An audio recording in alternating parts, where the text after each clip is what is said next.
The God in the Bible, Old Testament, is not the genuine greatest creator. 薛凤. First of all, we have to admit that the Bible is the accomplishment of the Ephraim, which knowingly records the Jewish history, explains the relationship between the God, devil, and human beings to the furthest degree, and give the direction the human beings should take.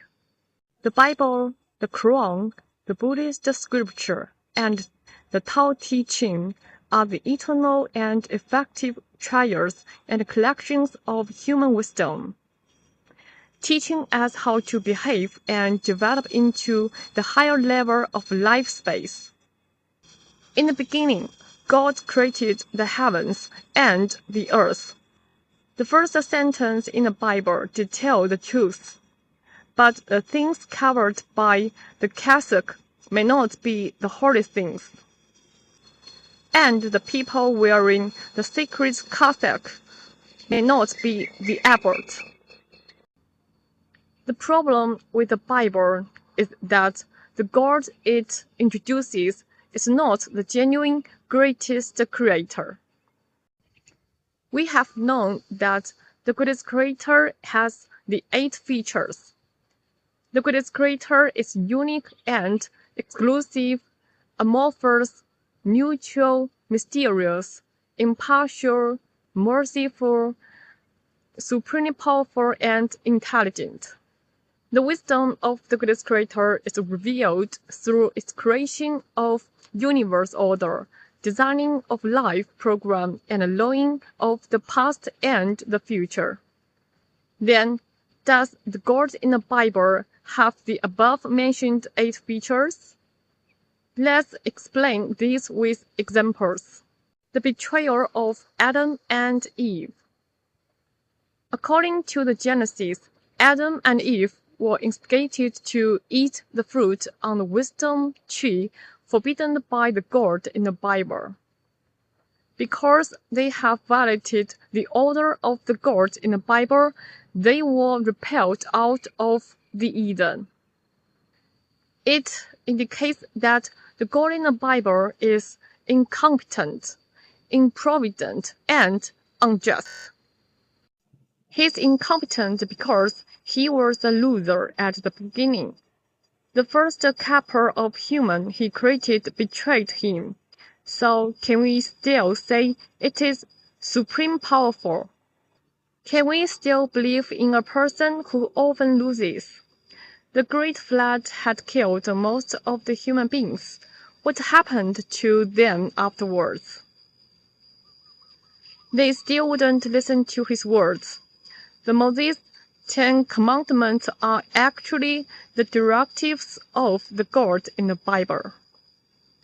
Can you tell me how many of them are obeyed by the human being? Actually, not even one. The God in the Bible seemed to know nothing about how to control the human beings.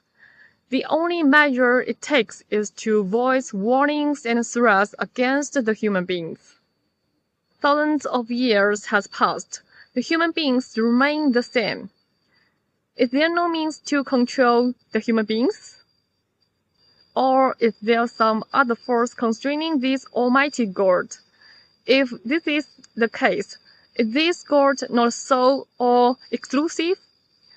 For thousands of years, the human beings have been violating his order. What is he waiting for? The God in the Bible is improvident because he didn't know that Adam and Eve were going to betray him or the development trend of what he had created. Is this God who is not able to predict the future or the past still reliable? If the Earth is going to get out of the solar system, and this God knows nothing about it, how can he save the human beings? How can this God administer the deities, Buddha, celestial beings, and devils when he found it difficult to control the human beings?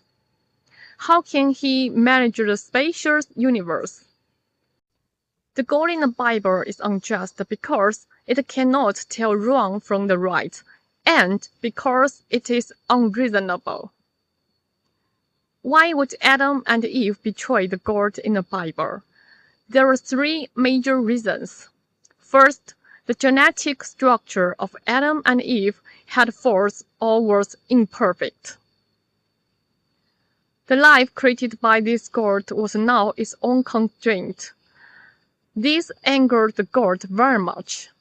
It is just like the house built by an architect who put every force was fallen and hit his own feet. Is the house or the architect that should be blamed? The second reason they betrayed is that they were instigated and seduced by the snake. Adam and Eve are humans, while behind the snake was the devil Satan. The energy and wisdom of human beings can't match those of the devil. This God didn't punish the devil Satan. Instead, it imposed inflictions on Adam and Eve and drove them out of Eden. Is it fair? If a rapist raped an 8-year-old girl, would it be fair to blame the girl for her sexual organ and weakness, instead of bringing justice to the rapist? The third reason of betrayal, which is also the most important one, is the damned wisdom tree that can tell the good and evil. Who has planted it in the Eden and why? It's just like putting a poisonous sweet on the dinner table for the kids. Or it's like playing a porn video for the young girls while teaching them to retain their innocence.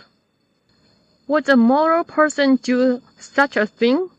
Isn't this person who planted the wisdom tree in the Eden has caused the betrayal of Adam and Eve? Besides, does this God who had created Adam and Eve has other measures to take rather than driving Adam and Eve out of the Eden? Is it fair not to give them a second chance simply because they have made only one mistake? Does one mistake justify their lifelong sins? Jesus came to the mortal world to atone for the human being's sins. According to the Bible, all the people have their original sin. Where does the original sin come from? Actually, they are inherited from Adam and Eve, the ancestors of human beings, whose sins were formed because they had eaten the fruit on the damned wisdom tree. When we are born, we have the original sin inherited from Adam and Eve. The cross on our back was much too heavy. According to this logic, the son of a thief is always a thief. The son of a criminal is always a criminal. And the son of an emperor is always an emperor. That's why in ancient China, in the feudal period in particular, if a man committed crime, all his family members will be sentenced to death. Or if a man attained the Tao, even his pets ascended to heaven. This also explains why the thrones can only be passed on to the next generations of royal families. This is because it complies with the logic in the Bible. If somebody has sins, the God in the Bible and the Satan sinned first. Is it humanitarian to inflict on billions of humans throughout the history simply because of the wrongdoings of Adam and Eve? Why not executing Adam and Eve and creating a new pair of humans at a time? Is creating a new couple so difficult for the God in the Bible? All the people are born with sins. This is why each of us comes to the mortal world to endure the sufferings. But The things are not inherited from our ancestors. They are made by ourselves in the previous cycle of life. If we don't have things, we would all have become Buddha or celestial beings. 10 Plagues of Egypt. According to the Exodus, when Moses and Aaron, in the capacity of the God in the Bible, asked the Egyptian Pharaoh to let the Israelites leave Egypt, they were refused. Consequently, God in the Bible imposed 10 plagues on Egypt. 1. Plague of blood. The water of the Nile will be changed into blood. The fish in the Nile will die, and the river will stink. The Egyptians will not be able to drink its water. 2. Plague of frogs. The Nile will teem with frogs. They will come up into your palace and your bedroom, and onto your bed, into the houses of your officials and on your people, and into your ovens and kneading troughs. The frogs will go up on you and your people and all your officials. 3. Plague of lice. The dust of the ground became lice. Lice came upon men and animals. All the dust throughout the land of Egypt became lice. 4. Plague of flies. The houses of the Egyptians will be full of flies, and even the ground where they are. 5. Plague of livestock death. The 5th plague of Egypt was an epidemic disease which exterminated the Egyptian livestock. That is, horses, donkeys, camels, cattle, sheep, and goats. 6. Plague of boils. The 6th plague of Egypt was shigin. The shigin was a kind of skin disease, usually translated as boils. 7. Plague of hail. The 7th plague of Egypt was a destructive storm. 8. Plague of locusts. Locusts will devour what little you have left after the hail, including every tree that is growing in your fields. 9. Plague of darkness. Total darkness covered all Egypt for 3 days. 10. Death of the firstborn. The 10th and final plague of Egypt was the death of all firstborn in Egypt. No one escaped, from the lowest sovereign to the pharaoh's own firstborn son, including firstborn of livestock. It is understandable that the God punished Egypt because Egyptian pharaoh wouldn't obey his order. However, it was unreasonable and went too far to kill the firstborn of all humans and animals in Egypt. You can punish the Egyptian pharaoh for his disobedience, while inflicting on the common people.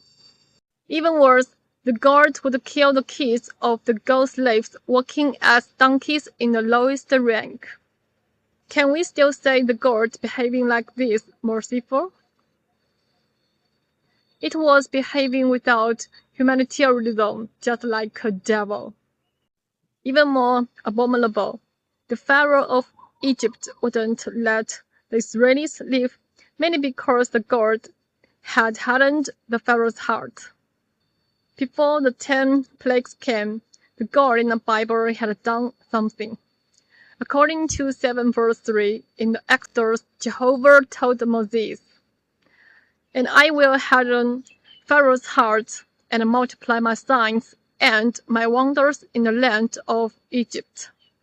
It means the God in the Bible had prepared a trap for the Egyptians trying to find an excuse for the following plagues. In Exodus 8 verse 19, Then the magicians said to Pharaoh, "This is the finger of God." But Pharaoh's heart was hardened, and he did not listen to them, as the Lord had said. In Exodus 9 verse 35. And the heart of Pharaoh was hardened, neither will he let the children of Israel go, as the Lord had spoken by Moses. In Exodus 10 verse 20. But the Lord hardened Pharaoh's heart, so that he would not let the children of Israel go. In Exodus 10 verse 27. But the Lord hardened Pharaoh's heart, and he would not let them go. In Exodus 11 verse 10. And Moses and Aaron did all these wonders before Pharaoh, and the Lord hardened Pharaoh's heart, so that he would not let the children of Israel go out of his land. It was the God in the Bible who let the Israelis leave Egypt. But it was the same God who had hardened the Pharaoh's heart and sparked the conflict, so that the Israelis couldn't leave Egypt easily. So, what the God in the Bible was doing? It was encouraging the people to revolt while telling the authorities about revolt and encouraging the government to oppress them mercilessly. Isn't such a person a schemer and two-faced?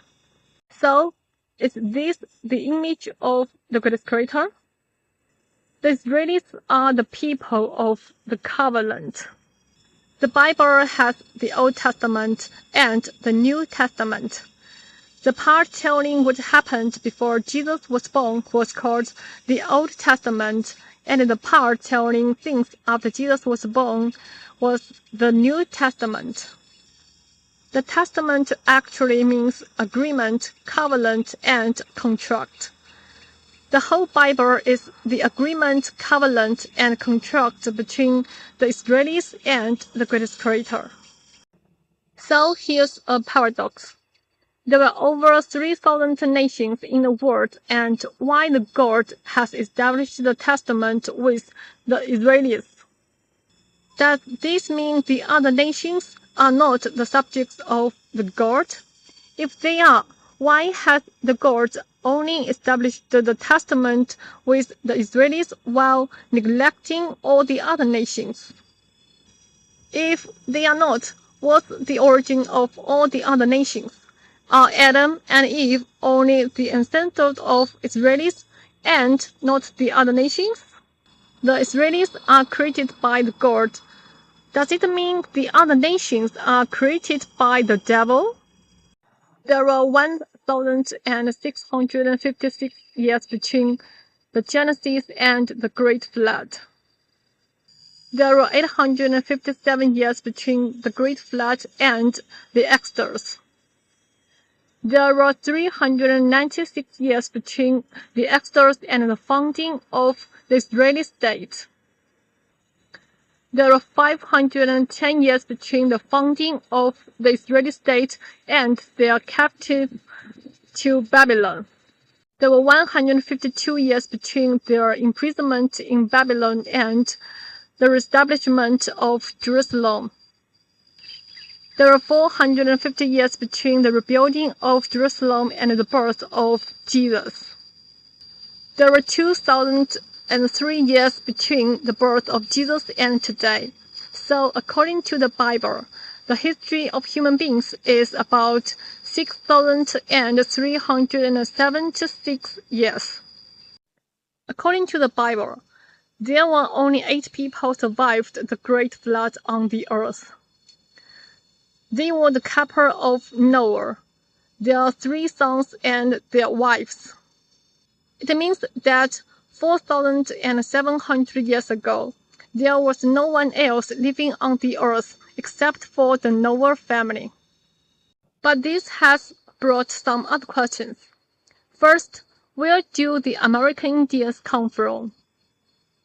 According to the theory of continental drift, America drifted away from the other continents. But it couldn't happen within 4,700 years of time. Then, how the Noah family reached America from the Middle East? After the Great Flood, there were only 8 members in Noah family. It was impossible for them to get dispersed. Noah couldn't let one of his sons and his wife to cross the freezing Siberia and the Bering Strait to get to America. Second, where did the African blacks come from? From the perspective of genetics, the blacks, yellows, and whites have their separate ancestors. A couple of pure whites couldn't generate the blacks and yellows. Even the involvement couldn't produce the blacks and yellows in 3,700 years of time. Besides, according to Darwin's evolutionary theory, the survival of the fittest, could the Israelis able to write the Bible evolve into the African blacks? The blacks are not the matches of Israelis in the intelligence, no matter how we exaggerate their abilities.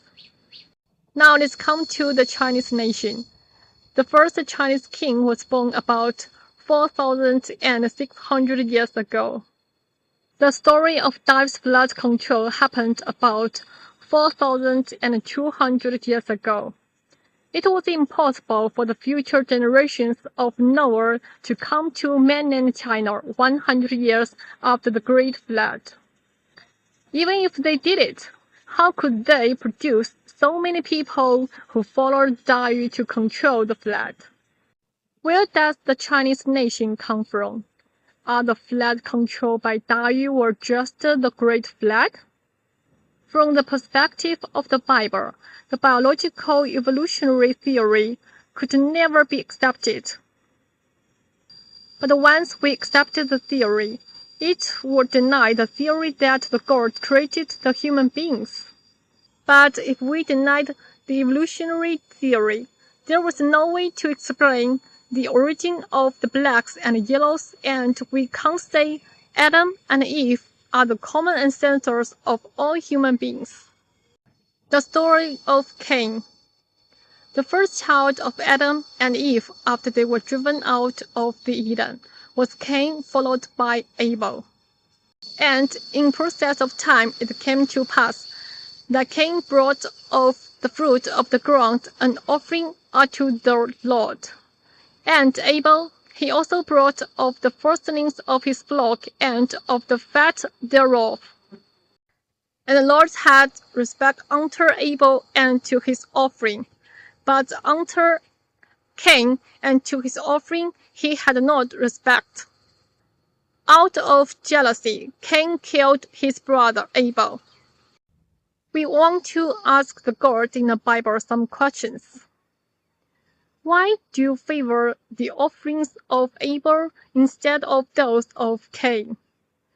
Is Cain killing his brother Abel not your fault?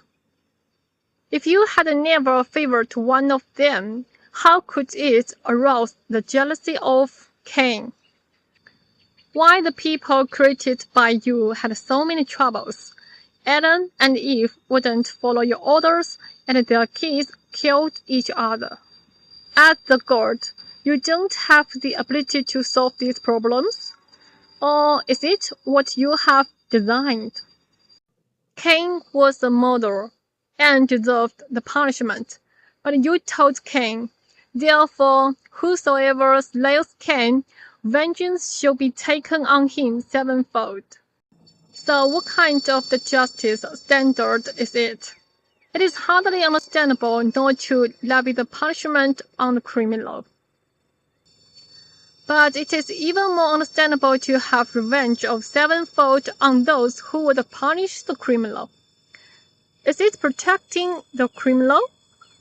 That's why the few thousand years of human history were full of blood, violence, and crime.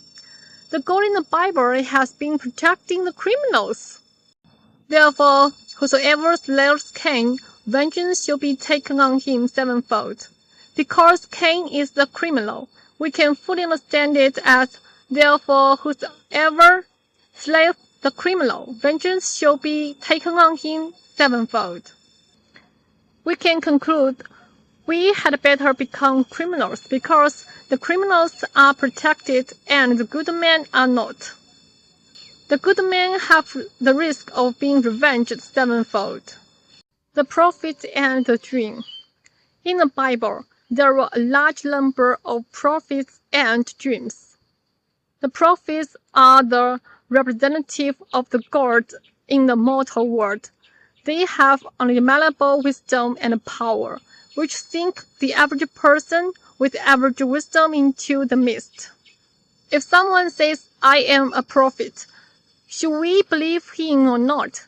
If we don't, we are standing against God. If we do, how can we know the prophet is a fake or not? Now let's talk about the dreams. There are many dreams and dream analysis in the Bible, in particular in the Revelation.